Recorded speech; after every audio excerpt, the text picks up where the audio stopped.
Good evening, everybody, and welcome to another episode of NRL Supercoach Off the Bench. I'm your host, Ross, coach of the Benchwarmers. Tonight we are joined by the usual crew. So I'll go to you first, Brad. Brad, how are you, mate? How was your week? Yeah, good, mate. Good. Welcome, everybody. Yeah, it wasn't too bad. I've got about 14.22 at the moment, pending updates. So we'll see how we go. I can't believe the first round of updates I've gone down. But if I go down, that means other people have been going down. So I've gone from winning 10 out of 10 leagues to now winning 7 out of 10 leagues. So that's what you get. Not really a bad week at all. There were a few bad ones scattered amongst there, but there was a few good ones. So what was your, Um, okay, well, on that note, then give us your good and your bad for the round. What was your good? okay, my good was the decision to. I was tossing up all week whether I should sell Hines and go to Cleary, which I didn't do. All right, so I like everyone else, it's starting to get a bit tight with trades. I've been tossing up whether the points. I know there will be a points differential. I know Cleary probably in the end looks like he should outscore Hines, but I didn't pull the trigger. And as it turns out, I was right. So there really wasn't much of a points differential between them. So that was a right decision. The bad, I'd have to give it to. This is a general NRL bad as well as a Supercoach bad. Um, to the referees down there at Canberra Stadium today, who didn't seem to really know what a forward pass was, looked like, or could be. And of course, that really affected my team because I played Hudson Young and he could have had 3 effing tries instead of the one. So that's my bad. I'll give it to the referees down there at Canberra Stadium this afternoon, costing me quite a few points there with Hudson Young. All right, nice score, Brad. That's good. Probably Hopefully. probably cost the Tigers the game too, was Oh, Guy, how are you, mate? How did you go this week? Yeah, not too bad. 100 points shy of Brad there. 13.22 currently. Hopefully can get a few more updates. Um, the the good for me has just been Brian To'o, I think, back to back. Hmm. Tons. I'm not sure how. Oh, sorry, it wasn't back to back tons. He had a 80 odd in between against Sharks. But yeah, since just bringing him in the last 3 or 4 weeks, it's been a good trade, and I don't think he's too highly owned up the top. So that's kind of swung a few points. My ugly's just been not owning KP. Yeah, he's just done the Latrell of last year. I've just been way too stubborn from getting burnt by him early on in the year. And I've had Greg Marzu, and they just don't seem to be going left all the time. And yeah, it's been a hard watch. So yeah, that's definitely my ugly. Yeah, so it's interesting watching this Supercoach Playbook podcast the other day when Timmy Williams was the same boat. He's so stubborn. I'm not bringing KP in. You know, he's worried about what happened last year when he brought him in and he got knocked out 2 minutes into the game, but ended up bringing him in this week. So he actually bit the bullet. But I guess it's hard when you're looking at a player who's over $1 million now too. So Yeah, yeah, sometimes you've got to swallow your pride, make the trade, but then other times you just think I can't go with the pack, and you can't just keep going. But he just keeps I doing don't it know. though. That's the thing. He just keeps doing it. That's the thing. It hurts So too much. It hurts too much. I did the same thing with Buller this year. It was just week after week, and I'm thinking, geez, when's this going to stop? Do I just bring him in? So yeah, I'm just quite stubborn when it comes to that. But yeah. oh well. Timmy, how are you? How was your week? Yeah, look, it's I think it's the first week in a while where I'm actually I don't remember when I've actually finished the bottom of all 5 of us. I didn't make any trades this week. I'm finished first and second in my 2 cashies, so I'm just focusing on them. It's a bit of a tough pill to swallow because I'm sitting around 3,000th and I really want to get into that top K. But unfortunately, this time of the season, you kind of can't do both. So look, I saved trades this week to focus on the next 3 weeks. Scored a 12.98. best was I captain Ponga, was pretty confident with that one. And VC'd Cleary even with his 100. So, yeah, look, the only part is I've got Sonny Luke, so it doesn't matter what my VC scores, unless it's about 200 points. I can't even consider Sonny Luke with his amazing 2 points that he scored. He actually down to 1 point. Oh, bullshit. He went down. He has to. He's gone down to 1. So, yeah, that's a bugger. That's a bugger. Poor Timmy. I bet that really would have upset some loopers too. I bet some people did. I reckon some people would have been like, I hope he doesn't come on the field, because he only came on with about 5 minutes to go. So people are probably sitting there thinking, I can just keep him off the field. Don't bring him on. Jeez. Yeah. Could you imagine, like, it'd be okay, though, if you had Cam McGuinness. Like, if he came on with 5 minutes to go, he'd still get about 10 or 12 points just in tackles alone. Sonny Luke's obviously not a tackling hooker. So, anyway, is what it is. Yeah, look, my the worst part, I'm just looking at my team. Look, in 4 players, I've got 350 points plus sitting on my NPRs. So, Jackson Ford, Piakura, Isako, even Johnny Bateman with close to 50, and I reckon he'll probably update a bit as well. So, yeah, look, it's a bit of a tough pill to swallow, but that's the choices that you make sometimes. Saving trades, you've got to focus at this time of the year, and it's one way or the other. So, yeah, is what it is.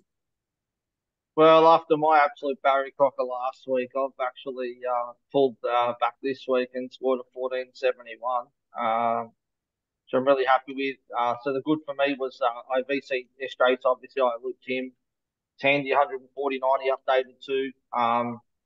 The bad for me, I'm going to be like Brad and just go away from Supercoach completely, because not just the refereeing of the game today, but the refereeing the whole weekend in general was absolutely disgraceful. Like, from forward passes to sin bins that shouldn't have been, to sin bins that weren't sin bins that should have been. Like, for example, today, Zach Lomax probably should have been sin bin for his head slam that he did. Just so much inconsistency at the moment. Honestly, let's face it, like, it's just been, I mean, and obviously the bad was that Cherrington tackle in the women's game today too. That spear tackle, that could have been anything. That could have caused some severe neck damage, and that's not the stuff that we want to see in the game. Obviously, it wasn't. I'm sure it wasn't intentional, but just refereeing for me across the board this weekend, I thought it was pretty average. So, Jerome Luai missing suspension again. Like, what the hell is going on there? Go there, but then Thomas Burgess gets in bin for nothing really, and then gets 3 weeks for it as well. I can't believe it. I just can't fathom it. I just can't. Like, the guy pushed a ref in Origin. Talk about it every single week, honestly. He pushed a ref in Origin, got completely off scot-free, not cited at all. Direct contact with the head, doesn't get cited. What do you get? A small fine in the end. Yeah. Like, all other blokes are getting 10 in the bin, sent off completely, or 3 to 4 weeks suspension. Like, yeah. I can't get it. I can't work it out. There's just too much inconsistency. There really is. Like, the game today, 2 blatant forward passes, and then Luke Brooks scores off a kick that he was probably 3 meters offside that didn't even get checked. We just want some consistency. I mean, I'm already frustrated as being a Tiger supporter, mate. We don't need those balls going against us. You know what I mean? Like, but anyway. All right, let's move on. Let's move on. All right, first game was Thursday night. Was the Roosters 26, Manly 16. So we had Billy Smith with 100, Manu 97, Tupu 88, Suwali 84, Okawachu 79. We'll go to you on this one, Brad. What do you think of this game? Obviously, it was a must-win game for both teams. Probably puts Manly out of contention for the 8 now. Yeah, look, it was it wasn't the greatest quality of game at times. There were some interesting parts to this game. I mean, as you said there, Okolatu sort of top scored for Manly with a 79. But the real interesting part here is, and I was crunching some numbers this afternoon on this one. Smith and Manu, your 2 centres, both basically got 100. So we know that Manly edges can be a little bit, soft. And I don't know, if you go down and have a look, the halves for the Roosters, Keary and Hutchinson only scored in their 40. So I thought, I'll go back and I'll have a look. Against Manly, halves have not been scoring very well.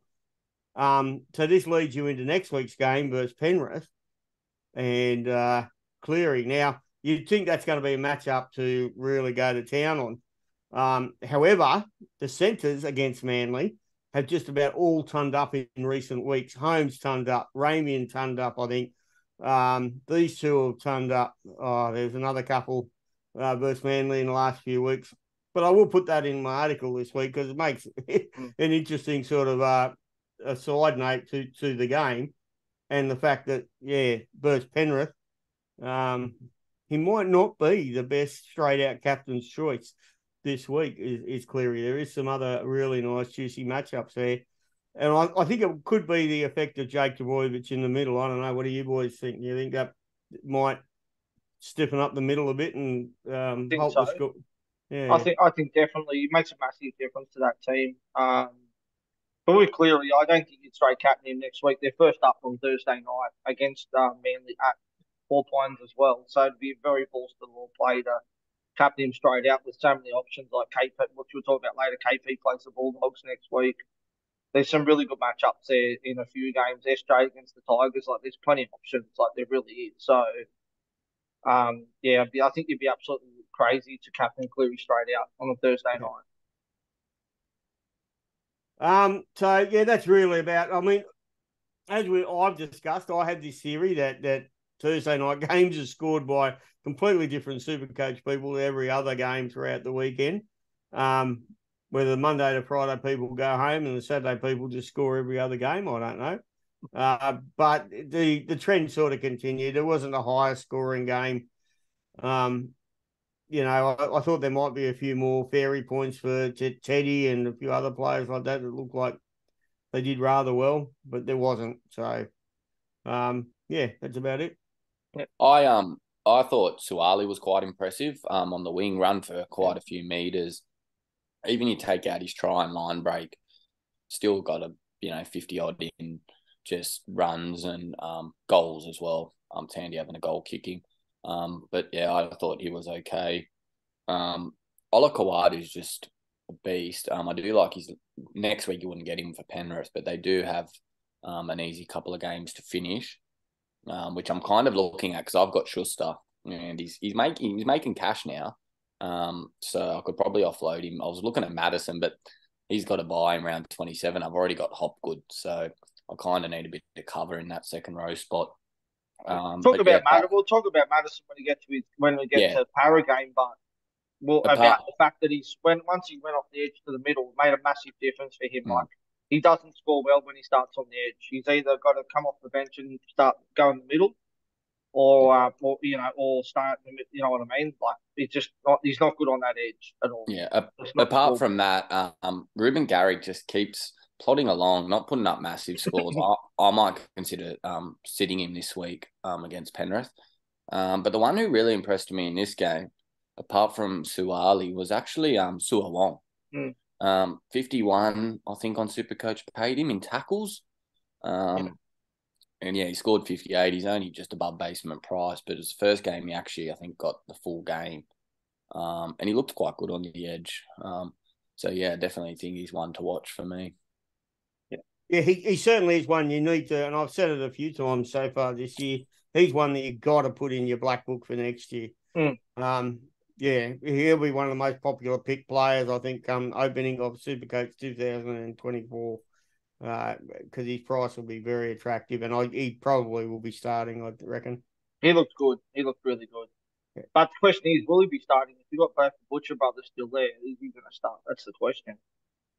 True. All right, we'll go to the next game. Hold the phone there. So just having a quick look, boys, as I like to do over the next few weeks with the draw. So the Roosters, over the last 4 rounds, so they've got Dolphins next week, then they've got Para, then in round 26, they're into the Tigers, and then 27 into South. So Dolphins next week and Para, look, by which point, I don't know, are Para going to still be, are they still going to be fighting for the 8? What's who knows what Para's going to do in 2 weeks' time?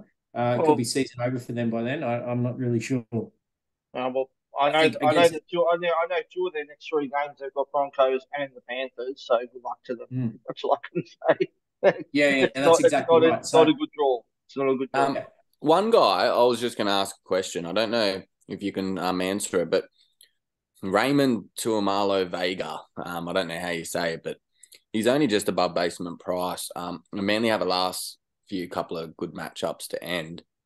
Is he going to stick around in the team on the wing? He looked quite solid, but what's his job security like?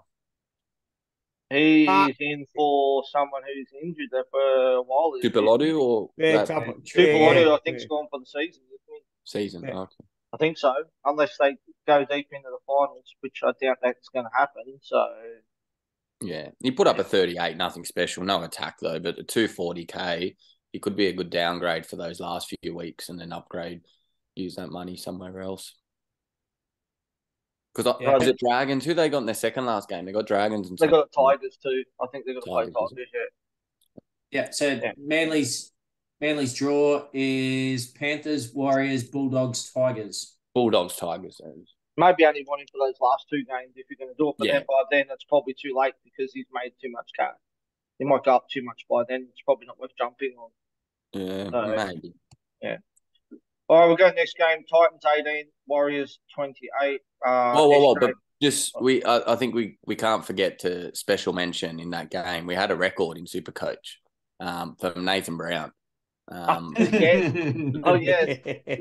lowest ever score. So I think that just has to be mentioned before we move on. I love Brownie. Minus 18. Yeah, what do you think of the call? Deserved it? I still haven't seen it. So yeah. Don't know. What do you guys see it? Yeah, look, I don't know. You don't think I can't work a lot of these out anymore. I don't get it. Yeah. Well, it's direct contact to the head. I don't care what anyone says. He did have direct, forceful contact to the head. So what's frustrating probably you and me is the fact that it's inconsistent to the ruling there of it. What is not in dispute is it was direct and forceful contact. And you're going to get people out there arguing that, but you can't. It was. But as I said to you, Brad, I didn't see it, but from what people told me, they reckon Florida Wakers was a lot worse than what his was. Yeah, I agree with you, and it probably was. I'm just giving you the actual facts of it. It was direct and forceful contact to the head.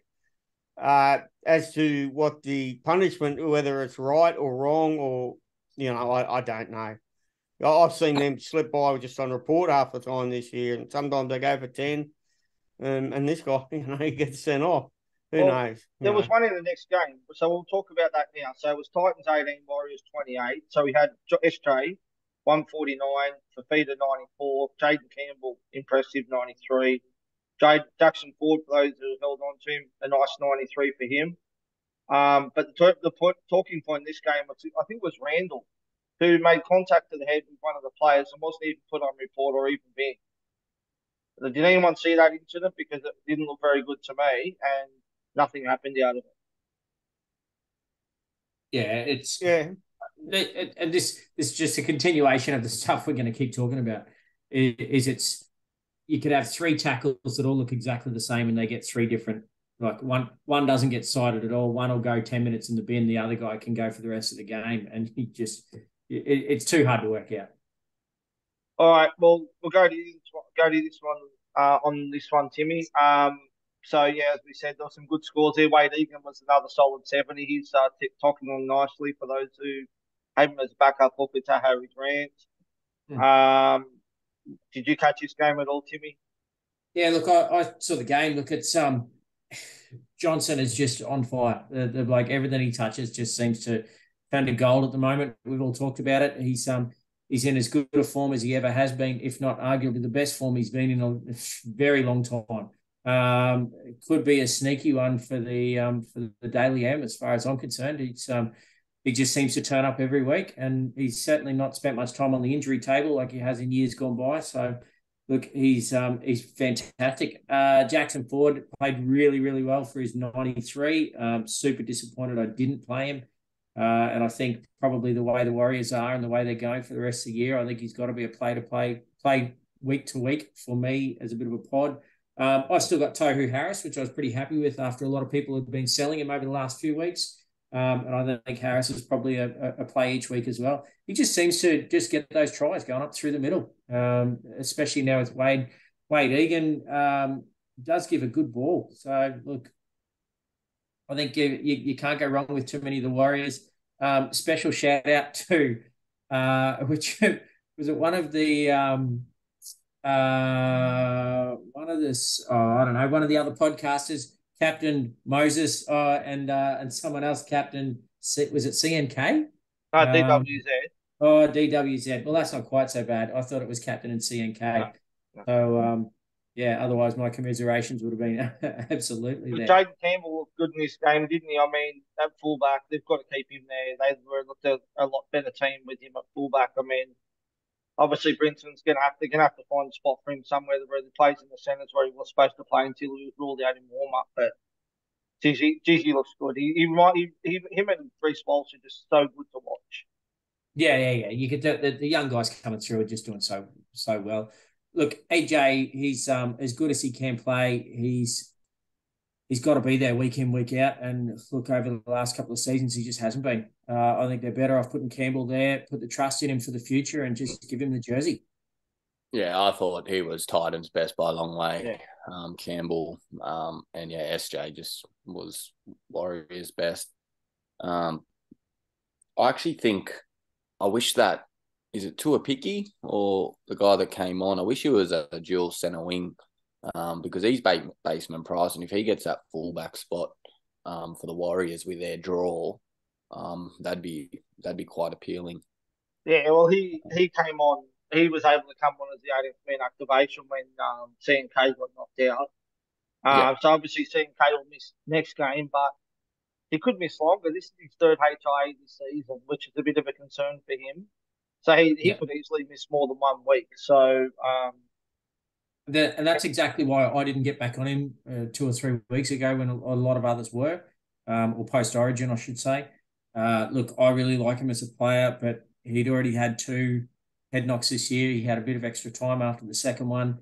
So, look, I'd be concerned that he's probably going to sit out for 2 or 3 weeks. I've got no doubt they'll name him. Although, was it a Cat 1? Oh, no, straight away. Yeah. So he was out cold. So I can't see him coming back anytime soon. Yeah, it's a shame because a lot of people, he was either second or third most traded in this round too. And a lot of people probably would have used their last trade to bring him in for Fowler as well. So, I mean, I wasn't going to go CNK, but I saved my last trade. I've still got Holmes. So I'm still trying to work out what to do with that. So another option, which I hope maybe could happen, is they could throw Metcalf back to fullback. And he's available at 5'8". So he's been quite good this year. But, yeah, we'll have to see during the week. They've got a few options there. I reckon surely they'd just put DWZ back there, wouldn't they? Unless they put they'll keep the young bloke there that came on last week. Yeah. Anything else you want to add on this game, Brad? No, I just think Brimo's spending too much time with Turbo down the Stain Hotel. They got each other's disease. Oh, my God. All right, we'll go to the next game then. Panthers 26, Melbourne 6. Total, Guy and I's Uber Pod 108, Cleary 103. Young Tanwapia was good with an 82. Isaiah Yo, mate, we spoke about him a couple of weeks ago. I think you did, Timmy, as a pod. Another solid 80 for him. Some pretty ordinary scores there for Munster with a 46, Meany with a 39. Go to you on this one, Guy. What do you think of this game? They said Total just keeps delivering. Yeah, I was quite happy. I captained Cleary, not a Ponga owner, and look, my AEs aren't too bad. It probably would have been. I was expecting Schuster, but it probably would have been like a 50 or something. But I just went Captain Cleary. I actually thought just the way they played last week and coming in for this run home into the finals, they're going to be wanting to go 3 in a row. So I just thought they'd be on their game, and I was just hoping Melbourne would be slightly offered and they'd get away. I was about to sit Grant for that reason. End up didn't, but yeah, he's updated okay. But yeah, it it was tough because it was looking okay. Cleary's captain choice until Ponga went out and smashed him. But yeah, I just thought the game itself. The other one that I was looking at for second row, I know we're going to get to Maddo, but Scotty Sorensen in this game, he didn't score a try, but 55 against Melbourne. He's one that I'm also considering just for a bit of a pod. But yeah, the ones I think that really hurt in this game, and most people, was Dylan Edwards. Put up a 20 or something. Yeah, it was garbage. He just, with Cleary there dominating, he just, yeah, I don't know. He just has to find a bit of luck and just be there at the right time. But he doesn't really control things or demand the ball. So I think a lot's got to kind of go his way. He was scoring better. He was scoring better when Cleary was out of the team, and you would have thought he would have been scoring better with Cleary in the team. But it's obviously the other way around. That having that one less playmaker. Yeah, and Cleary there's going to score more points. Edwards was getting a lot more involved when Cleary wasn't there. Yeah, it's interesting because he scored really well at the start of the season when Cleary was around. So look, it's traditionally he does score really well when Cleary's in the team, but just obviously not at the moment. But I'm not really convinced that they've fully clicked yet either. I don't think the Panthers are playing their best footy yet. I think they're probably only sitting in, I don't know, 7 out of 10 or something like that, which is a scary prospect when you think about it. But their defence was just outstanding in this game. They just gave Melbourne nothing. I think they scored off a lucky try. I think it was the only run that they got. But they need to drop. They need to drop Hosking from centre. That was one call they got wrong. I didn't think he went too bad. Just looked. But a good attacking team will probably find him out. So. At the end of the day, Storm really miss Jerome Hughes' kicking game, and I think that was a massive difference in this one. I think Munster's not playing his best footy at the moment. Maybe he's back on the grog. Who knows? Brad? The only thing I'll add to any of this, and we spoke about it a little bit before, and Guy actually brought it up, but Garrick, do not play him. In fact, any Manly player this week. Just have a look at the scores, Melbourne scores, and Melbourne are a very tidy outfit. Penrith are going to kill and strangle Supercoach scores. So, yeah, don't play Garrick, don't play Manly players this coming week. Not even Olaquado, you would play him if you had him? Not unless you have, absolutely. It depends. It depends what your makeup is, but you'd have to be reluctant.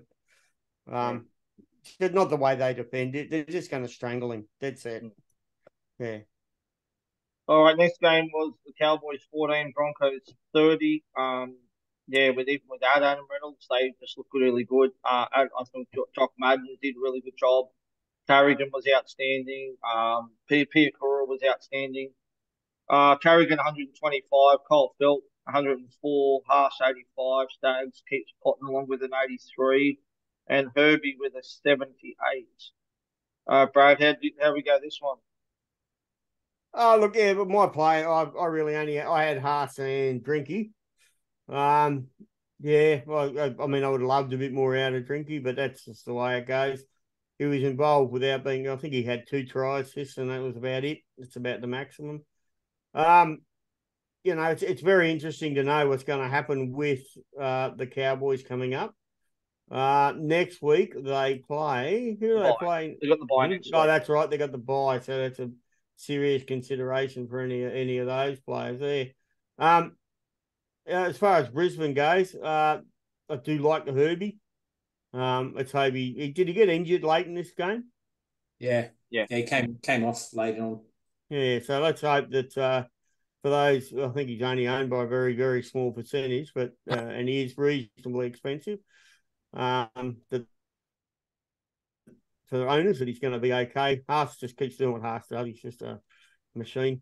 Ezra Mann, I'll tell you what, would you consider next year as your starting 5'8"? No. No? His defence in that game was outstanding. Some of those tackles he came up with, oh my God, he just puts his body on the line with no fear. Yeah. I think Haas was easily best on ground. He downdated on Supercoach, but I mean, he had over 200 metres and over 40 tackles or something. It was just, beast mode. Carrigan really appeals to me if he continues to get 80 minutes on the edge, just with his work rate and runs. He's got the attack the last few weeks, but even without that, he'll still be solid with 80 minutes with his PPM.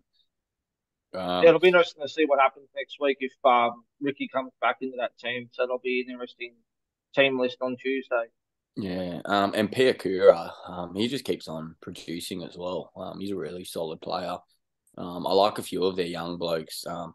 Even the other bloke that comes on, he's still quite. He didn't do too much, Willison, but just the look of him, he looks like he's going to be in first grade for a while. The only Cowboys player that really I was burning watching this game was Kyle Felt, because I owned him early on in the season, and just try after try, and it was just shattering me.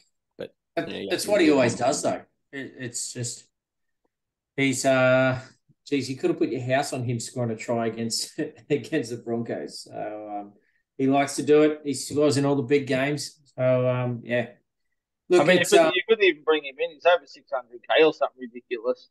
Yeah. That's I it. picked him up 350 earlier on in the season, though. Yeah. But yeah.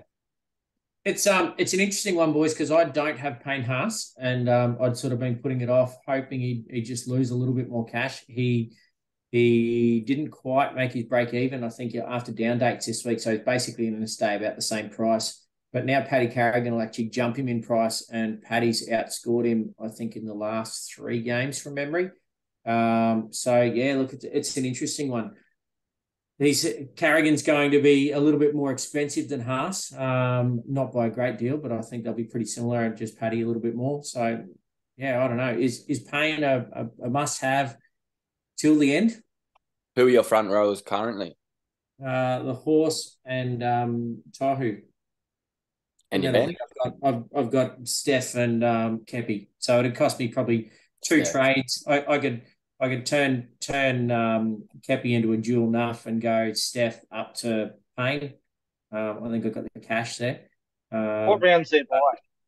What's that? Sorry. What round's their buy? They've still got a buy left, don't they? Yeah, the one after this. The one after this week. Yeah. That's the hard part. You don't want to be trading him in for head-to-head finals, do you, if he's not playing? No, and that's the main reason why I've held off bringing Broncos back in. Yeah, I was right. It's round 25, so they've got Para next week. Then the bye. Then they've got the Raiders and Melbourne. So, I think it's without that bye, I think it's good with it. If it didn't have that bye, I think that would be good. But Julie Herbie was solid as well in this game, 78. Don't think he got a try. It was pretty much in base, so he keeps I think him and Gagai have just been really solid pods all year. Yeah. Game on. Anything else before we move on to the next game?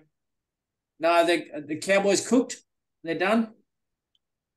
No, I'm not going to call it yet, but they are out of the 8 at the moment. Obviously, they're going to need to. It's so tight there for that 8 spot. You've got Para there, you've got South there, you've got so many teams there still voting for that spot. So I wouldn't be ruling anyone out yet. But well, they've got the bye next week, so they get the free 2 points. Then they go into the Sharks, Dolphins, and Panthers. So you'd have to think they get the 2 points next week. Obviously, they'd probably have to win 2 of their last 3. So against the Sharks and the Dolphins, unless Panthers bloody rest. But I think Panthers have had enough of a rest this season. Where's the Shark game at? Where's the game against the Sharks at? Is it PointsBet or at home? It's up in Townsville, Queensland Country Bank. Yeah, I think they should win both those games against Dolphins and Sharks then.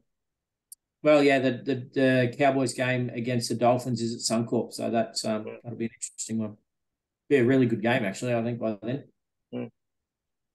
All right, next game is Dolphins. Talk about Dolphins. Dolphins 28, but just done by Newcastle 30. Osako 124 points, delivering the goods with a hat trick. Kalen Ponga 121. Lumi 92. Sullivan 77. Very close game. Dolphins probably let that one go. Timmy, I think we're up to you now. Close game. Yeah, look, it was actually a really good game. I enjoyed watching it. Lemuelu is my pod from earlier on the season that he's just that gift that keeps on giving. He does score a try. Look, Isako played really well. I didn't play him, unfortunately. Worst part was Bailey, my young bloke's really pissed at me because I told him to play Munro over Isako. It was partly his fault because he played AKP. I told him it was bonkers. So AKP scored a massive 2 points. And at which point after that, I said, "Oh, mate, I think Munro will go really well. So maybe your only option is to play him instead of Osako." I think that's a solid effort, getting 2 points in 80 minutes of football. That's pretty good effort. You've got to be pretty special to get 2 points in 80 minutes. Well, Anthony Milford wasn't much better in this game. 7 points in 80 minutes as well. So for a 5'8" to score 7 points in 80 minutes, that's pretty average. This game just really hurt for me. Like, just as a non-KP owner, it looked quite good early on. I think after about half an hour, he was only about 20, and I'm thinking, oh, finally it's going to be the week, and then he just went bang bang, and it was just a killer. I haven't owned Osako all year. I was actually considering bringing him in for the last month with their good draw. Dolphins just haven't looked at the team like they're going to score many points. I know they scored 28 this week, but I just wasn't that confident in it. Marzu did okay with a try. Bradman Best finally had a down week as well, but geez, Dane Gagai, he just, like I said before, he just keeps on giving. I think he had about 18 points in tackle bus. Just loves breaking a tackle. And Lachlan Fitzgibbon, we talked about him as a pod a couple of weeks ago with Newcastle's draw. I think he almost put up a 60, and he had like 20 points in offloads as well. And he got sin bin too, so put some points back on there. He probably would have got about 70 at least. Yeah, we didn't get sin bin. But Gagai was the one I was looking at this week. I was going home to Gagai. That was the move I was going to do. And then I opted to hold my last trade, which I'm kind of happy about in a way. But Gagai just keeps delivering. He's just doing the job, mate. Well done to anyone who jumped on him, because he's been an uber pod this year. He really has. I'd still be tempted to jump on him if anyone's looking for a centre wing. I'd be going him over Marzu at the moment if I'm looking at bringing someone in. I mean, they've got the Bulldogs this week at home. They've got, I think, the last 3 of the last 4 games at home, I think, as well. So he outran Marzu for meters this week. I think Dom Young actually topped them, but it's just Marzu didn't get a lot of ball this week either. So their whole back five's back three, and then their 2 centers are quite strong. So it was. It just Gags does the crab walk across the field and just sort of does the slap out, and it just mounts up the tackle bus, and he can get just on any given run he racks up 10 or 12 points. So the old David Fafita. Yeah. He does. Sorry, not David. Andrew Fafita. Yeah. Hey, the Dolphins' run for the home's a little bit interesting. So they've got the Roosters next week, then they've got the Tigers in 25. The Cowboys in 26, and the Warriors in the last round in round 27. So, look, I certainly don't think the Dolphins are going to make the 8. I think it's mathematically possible, but basically impossible now. But I think with the Roosters and Tigers over the next 2 weeks, obviously Roosters haven't been the defensive juggernaut that they've been over the last few years. And the Cowboys even starting to leak a few points as well. So, look, when you actually look at the stats, it's pretty dumb. And I brought this up last week, I think, with when we were talking about Osako before the last round.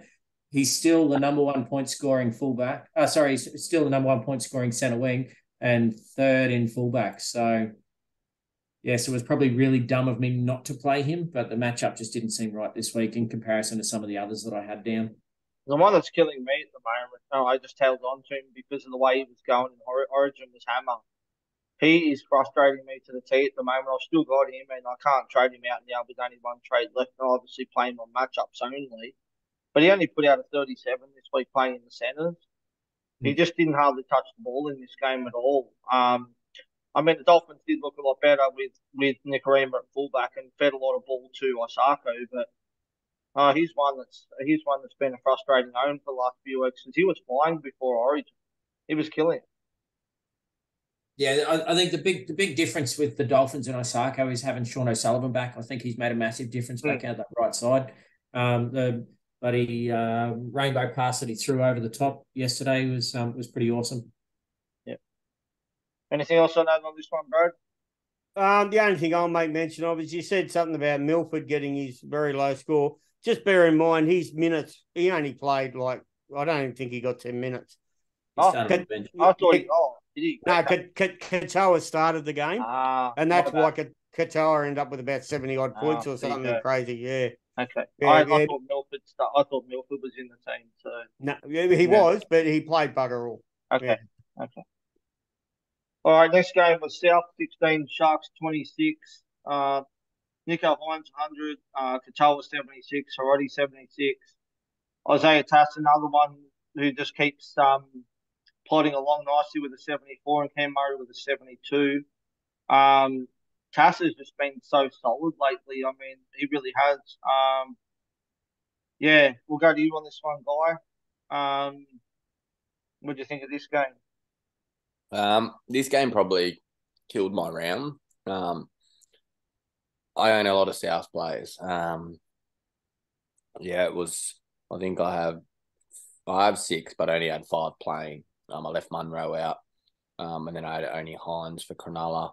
And Cronulla just came out and tried. Rabbits just kept dropping the ball. Timing was a little bit off, just wasn't working for him.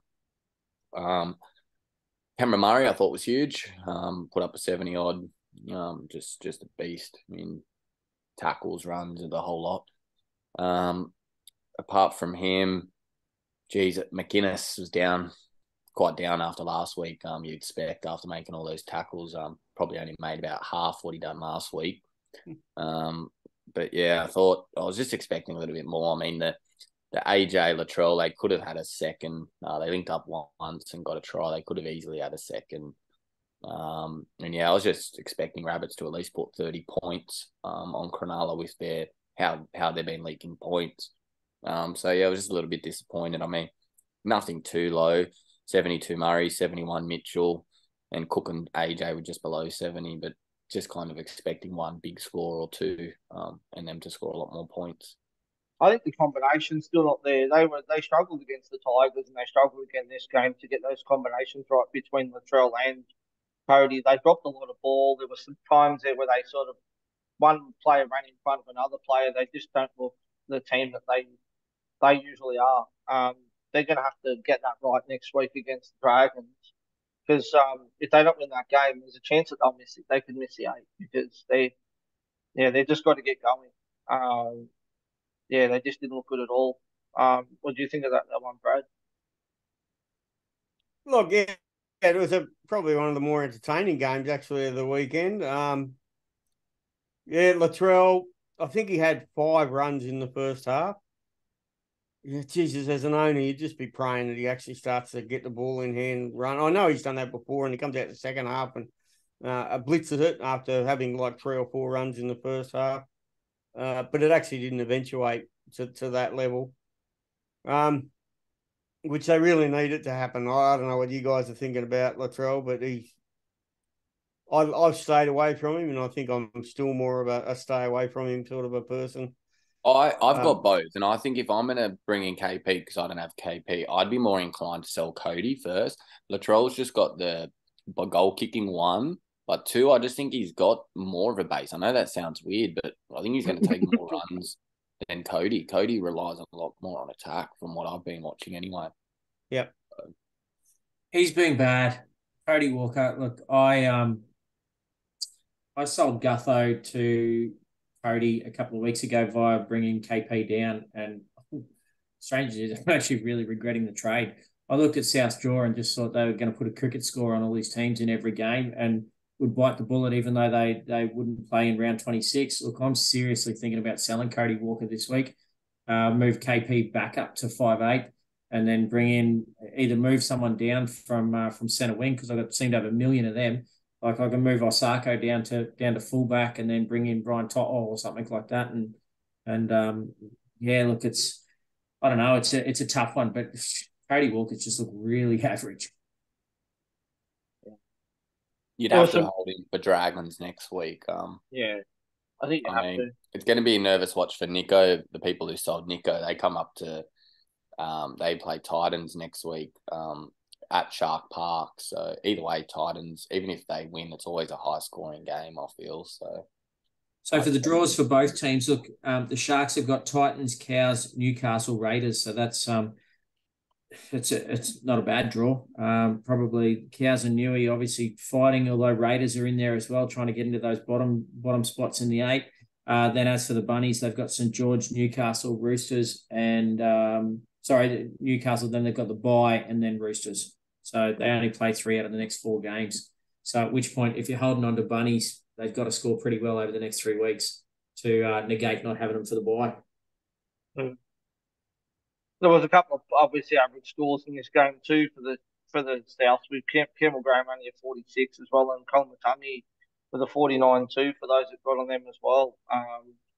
Bit disappointing, but I guess it goes back to the other week when everyone jumped on Mulatalo when they were playing against the Tigers and expected big things out of him for him and only pull out a 12 or whatever it was that game or a 19. So I'm surprised Tallis Duncan hasn't been given more of a opportunity throughout the year. geez, he looks good, doesn't he? Doesn't he Well, look their good? back row drama, like they had the guy that used to play for the Dragons, Host, and they've had a few people out there. Well, they've even had. I'd even have him on the edge spot over Cheekham because he's starting on the edge. I'd nearly have Duncan starting over him. He just looks really good. So well, you'd think with Burgess out now for 3 to 4 weeks, maybe he gets a spot. Maybe Cam Murray moves around or something, and maybe he gets a gig in there. So he's going to be one to keep an eye on with team lists over the next few weeks because he's certainly passed the eye test. That might just see Mulally or something starting in the front row. I'm not too sure how they're going to do it. I don't know. It'll be interesting to see. Yeah. Hey, how good was AJ's kick off his inside of his right boot? Oh, sorry, the outside of his right boot. Yeah. Don't get me wrong. I'm not convinced that that the player inside was onside. I reckon he was offside. If they put the buddy soccer goal line technology out there, I'm sure he was in front of where the kicker was. But anyway, that's neither here nor there. It was pretty good though because AJ was at full pelt and did exactly what he meant to do and dropped it on the outside of the right boot and kicked it in field. It was a fantastic try assist.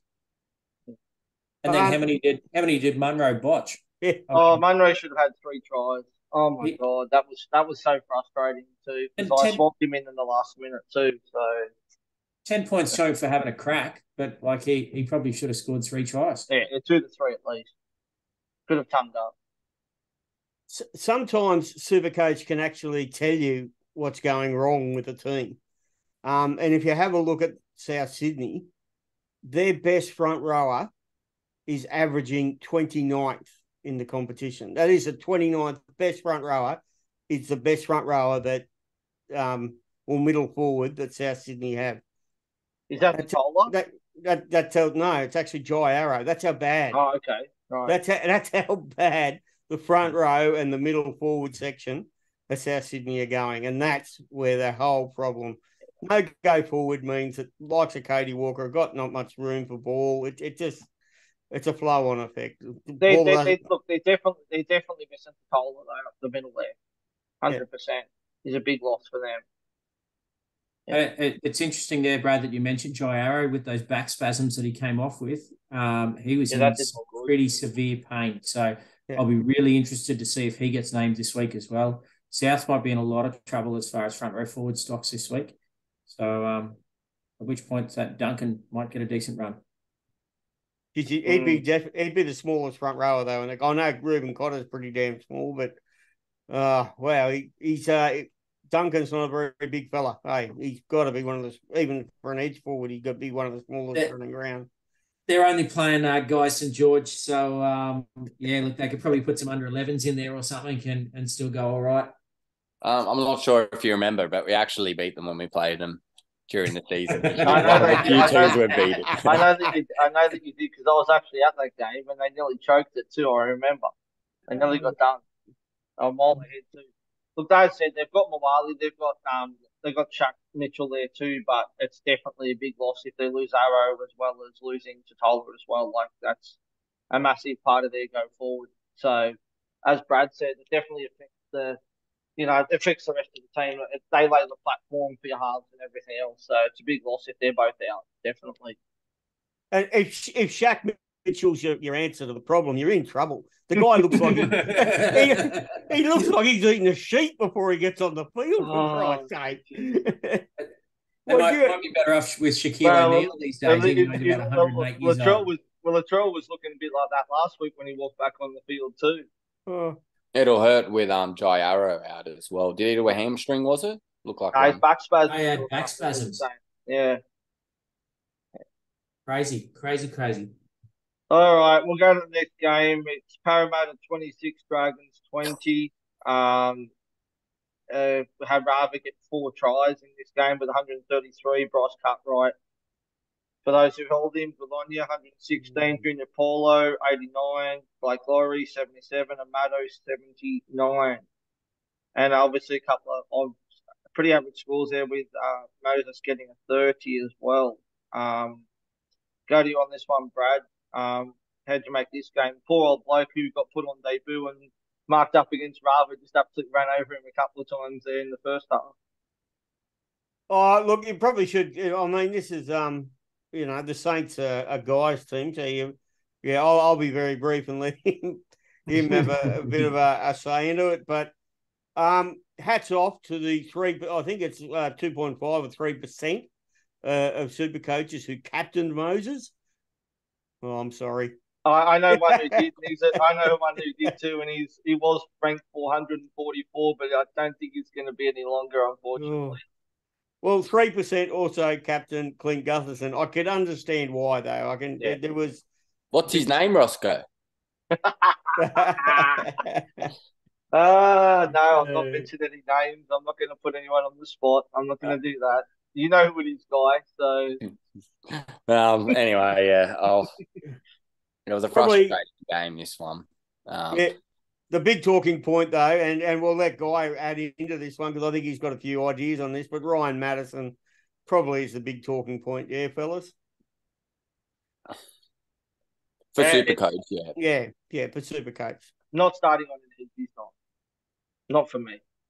He's always got a good work rate wherever he goes. I just think it's just their draw that turns me off. They've got a bye in the last round, and a few tough games in there as well. So I know he got an try assist this game, but whether that's going to keep coming. And the fact is, if you've already got Hopgood there, which I do, like I said, they've got that bye. Hopgood looked good again today. I think he had, his offloads and stuff. He was just solid. But yeah, I think just a few 50-50 calls didn't go away, and just as it has all season. I'm happy that Moses scored fuck all because I don't like him. But Gutho, yeah, he looks different without the hair. But yeah, I think Sloaney looked okay. A few line breaks. I wouldn't go anywhere for Supercoach. Lomax, I know, has been one that's over the last few weeks been scoring well, and some people have been considering. But again, he only come back to earth this week. And one I wouldn't go. Well, I already went actually during the year. But the only one that's kind of, I think now kind of relevant is Dan Russell, the old redhead on the edge. He's looked quite solid. He's dual centre wing, second row, virtually, quite cheap. The only issue is, Sua's gone for the year, so that's good. But I think I don't know if Sully's back next week, but they had Jack Bird at centre filling in for Sully. So if Sully comes back, I'm not sure if Bird's going to go and take Billy Burns or take Dan Russell. So we might have to wait this week, but he's been quite impressive. You'd have to think Jack Bird would go back to lock, wouldn't he? If he's going to start, right? Well, I don't know. It depends. Because he was originally named at lock. Because no DeBellin. With our best team, though, DeBellin will be 13, and then you'd have Sewer and Bird. Yeah, but DeBellin's out for 4 weeks. Forget about DeBellin now. I'm talking about for next week. You'd have to think that Bird will go back to lock. I know, but what I'm saying to you is this comes back to consistency. What Nathan Brown, what all these head contacts this week, and Paul DeBellin's missing 4 weeks, can't even play this week for a dodgy call. So, yeah. But yeah, first super coach Paulo, I think, had a massive game too, scored a try. He's been quite cheap, but if you've got Gutho or Moses, do you think they're a sell with their tough draw on the bye? I think Moses is a sell now. I think plenty held on to him for this game, hoping he was going to score well. But I'd be selling him to Australia or Cleary if I don't own him next week for sure. Yeah, it's tough because the fact that they've got the bye in the last round is just really difficult. I mean, obviously, if you're a head-to-head player, then the byes are done and dusted. The grand finals done and dusted by round 27. So, look, it's I don't know, it's a really tough one. I'm sort of looking for some pods with my last few trades, trying to fit that out. The last few trades, looking for some pods, and yeah, there is some good ones there in the Eels, but I don't know. It's a tough one. Like Matto would be really good. Junior Paulo's he's always there or thereabouts, but he can knock out an 80 this week and knock out a 40 next week. Just the consistency's not there is the hardest part with Paulo. But him and Matto are both at 530 odd. So Gutho, I think I don't know, you could do worse. Like he'd be an option for someone like myself to sell Munster, sell Cody Walker, and then move KP up into 5/8 and bring in Gutho as a bit of a pod. But again, like it's just too hard. I don't know. It's look, their run home, they've got the Broncos, Roosters, Panthers, so they've got a really tough run before they've got the bye in the last round. So you'd have to sort of think maybe not. Maybe they're not going to score as well. But I mean, their forwards probably will, but maybe the backs won't. As to the Dragons, look, I don't know if it's worth even looking at any of them. I'd love to know, like Ravalawa, when he's just going to go big, because he's got this in him every year where he'll put 3 or 4 tries on and go a big 100. I mean, I don't know if you watched the game, but early on in the game, I think he got bundled into twice. They did the same play, and he got bundled into touch a couple of times. I think it was D-Bags coming across one time, and someone else. He was getting quite frustrated, and then he finally got over, almost dropped it, just got it down, and then yeah, he kind of just went beast mode and just kept giving it to him. But I mean, we definitely favour that right side with Lomax and him out there. But yeah, you can just, I mean, a lot of wingers can. Sometimes you just got to jag it, I guess, and be a bit lucky. If he'd go on a run, that'd be nice. But I don't like his luck over the last 4 games. They've got the Bunnies, the Storm, the Warriors, and then Newcastle. So 4 of the current top 8 or thereabouts. I know, but he did it against Para now, and I thought everyone expected Para to shut him out. So yeah, good point. Last game. Raiders 22, Tigers 18. Not much here. Super coach wise, Seb Chris 82, Jack Wharton 81, Luke Brooks 79, Hudson Young 68, Tomoko 67. Obviously, a few talking points from this game, as we mentioned earlier, with all these 4 passes that Canberra scored off, and obviously the try that Luke Bruce scored, I think he was offside. Very frustrating game to watch as a Tigers fan, let me tell you that.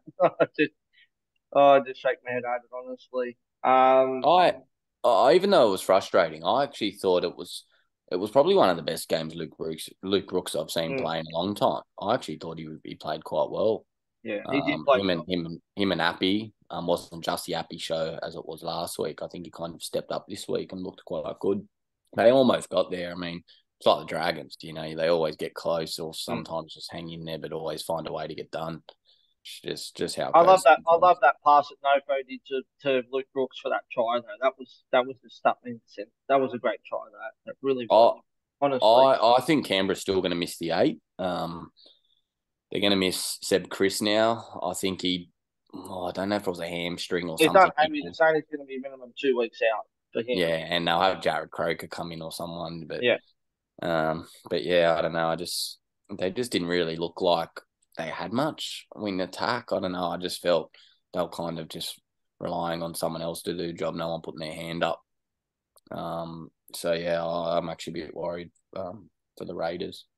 No, the worst thing for them is that they've got a negative 4 and against 2, which is like -74 or something. So it's not good. Like it could come down to that in the last game too. So it's a pretty average for and against to have if you're gonna, when you're in the top eight. But yeah, I think they could still miss it. Yeah, it's gonna be interesting for those last couple of spots in the top eight, that's for sure. So next couple of weeks are gonna be very, very crucial, I think. So Their draw over the last 4 rounds, they've got the Storm, then they've got the Dogs, Broncos, and Sharks. So that's not great. yeah, they've got Melbourne in Melbourne. Then they've got Bulldogs at GIO, Broncos at GIO, and then Sharks at Shark Park. Yeah, so and I definitely think they'll definitely lose 2, if not third. Or yeah. And they're not great at home. They haven't been great at home lately either, to be honest with you. They got absolutely pounded there last week by Newcastle as well, and nearly lost to the Tigers today. So, yeah, they're not playing. They're definitely not playing good football. I think any other decent team. Could you imagine if they had played Penrith today? Penrith would have put 60 on them the way that they played. Like honestly, they were that bad. Like it's just unfortunate that the Tigers, bombed a couple of tries as well. That was nearly at the end there where Blue Crooks put that crossfield kick in and Knopfler got it. And I'm not sure why he passed it. He should have just tried to try and score the try like himself instead of passing it. But anyway, look, that's the whole thing for the Tigers, mate. That's why I can't watch them much because they just frustrate me to watch them. Honestly, they really do. I've got one question. The Broncos will absolutely love putting some points on the Raiders as a bit of a revenge because I think the Raiders game where we lost on Good Friday is probably the game that's going to cost us a minor premiership, unfortunately. It's a bit of a sore point with my older brother being the Raiders member that he is. He still likes to remind me of that, much like the bloody 60-point drubbing from about 10,000 years ago. But yeah, anyway. As a Heinz Cleary owner, I'm kind of hoping that the Tigers can just show up next week against SJ and keep him quiet. But the one that I want to throw a question for you, because I can't go near Maddo, as I said, with the buy and already owning Hopgood. If I'm going to sell Schuster, there's 3 players probably I'm looking at. One's in this game. So it was either Ola Kawatu, Scotty Sorensen, or Corey Horsburgh. My front row's got Haas, Taps, and Tohu. But having Horse might also give me that. I've already got enough that I can do it with as well, but just gives me more flexibility. Do you think Horse is an option or doesn't have the ceiling? He didn't even got a 53 today, didn't he? He didn't get much at all. Like, I'm not sure what sort of minutes he played or anything like that. Like, I haven't checked that yet. I'll check that now and see what minutes he played. But I would prefer, if it was me and you're looking at a forward, I'd definitely be going Hudson Young over Horse. He played 80 minutes too. Hudson Young was very unlucky not to walk away with 3 tries, and he did walk away with 1. So the highest ceiling player is definitely Hudson Young out of the 2 of them.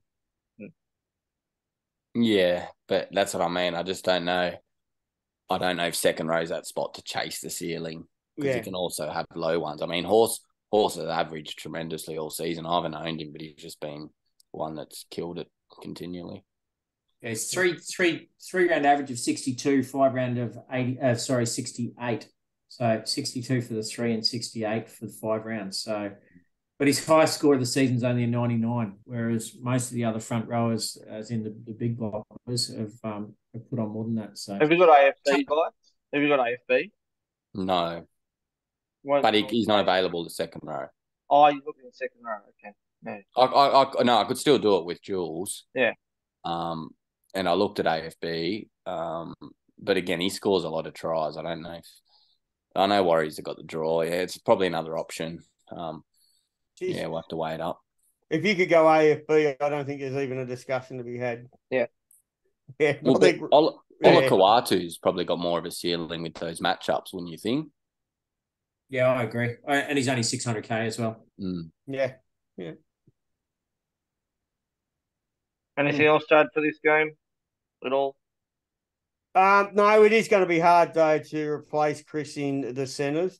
It's quite interesting. If you watch the women's NRL beforehand, the Tigers hooker, Emily Pryor, she's probably the second lightest professional rugby league player running around at the moment. And the lightest would be, of course, Jared Croker. So, I mean, if that's going to be the replacement, wow, I think there could be a little bit of drama there. Although Croker's never done anything wrong, really. Like, he's fantastic. He's Jeez, he's a solid player, but he's just not going to give you what Chris gives you, I guess, really. So, yeah. All right, well, that's all the games done and dusted for this round. So we'll go around, and if anyone knows what their VC and C for next week and trades, if they're going to make any, if you've got any left. Well, I've got a couple left. My VC is definitely going to be Nathan on Thursday night. Penrith play Manly. I know that. Nathan, yeah, Cleary. Nathan Cleary. Oh, Nathan. Sorry, he said Mason. I was going to say, who's Mason? Big Willie's coming back. I don't have KP against the Bulldogs. So my captain would probably be. I'll probably go Trell against the Dragons, even though it's a bit tough to say that. Brad. There's a lot of good matchups though next week. Yeah, there's a lot of work to be done for me to figure out. I can't tell you at the moment who. Yeah, I'd have to have a look at team list Tuesday and then start trying to pick some matchups there. I mean, there's about 10 good captain options. I mean, you like Nathan, I said, but you've got Hines up against Titans as well. Bunnies against Dragons. You got SJ against Tigers. KP against Bulldogs. It's quite open. I'm actually considering, and it's one thing I'm seriously considering, is whether, look, Captain Ponga sort of stands out, but your vice, I'm thinking not actually having the vice captain on Cleary. I know that's a bit of a risk, but hell, if he gets 140, he just goes in my rolling score. Anyway. Is this on your theory because it's a Thursday night game and they don't have many points in it? Well, no, there's points in there, right? But as I said, the halfbacks halfbacks don't seem to score as well against Manly as what they normally would elsewhere. Does that make sense? Like the last 4 games, halfbacks I think have got an average of 48 or something against Manly. Now there's no way that's going to happen with Cleary, but what it's telling me is that maybe a vice captain option could be gained elsewhere. Yeah, there's a lot of good options. So yeah, so it takes a bit of, if you've got Walsh, I like Walsh as a vice captain. There's so many there. Really there is. Timmy. I'm just trying to bring up the draw so I can make sure I don't make a fool of myself putting the games in the while you're doing that, I'll go mine because I already know mine. I'm going to VC Sean Johnson against the Tigers, and I'm going to captain Ponga against the Dogs. And as for my last trade, I may look at trading out Drinky because he's on the bye this week, and I've got a pretty important head-to-heads. Obviously, they're all eliminations now, so don't really want to be having a player like him sitting on the fine. So I may trade him out to someone as my last trade, but I don't know who to yet. So that's where I'm at. Pray for rain on Sunday in Newcastle. I mean, it's a 4:00 game. No, we're not praying for rain because we want Ponga to get 200 against the Dogs. Yeah, for me, I will probably go left field with a VC on probably AJ against the I scrolled down Dragons. too far. AJ against the outsider there from the Dragons, because that will be that Ravalawa's wing as well. He's on the left as well. So no.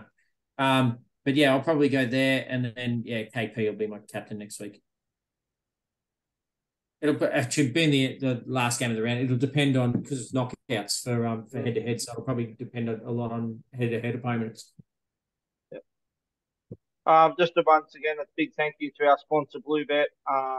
Again, we really appreciate you guys jumping on board and everything that you do for us.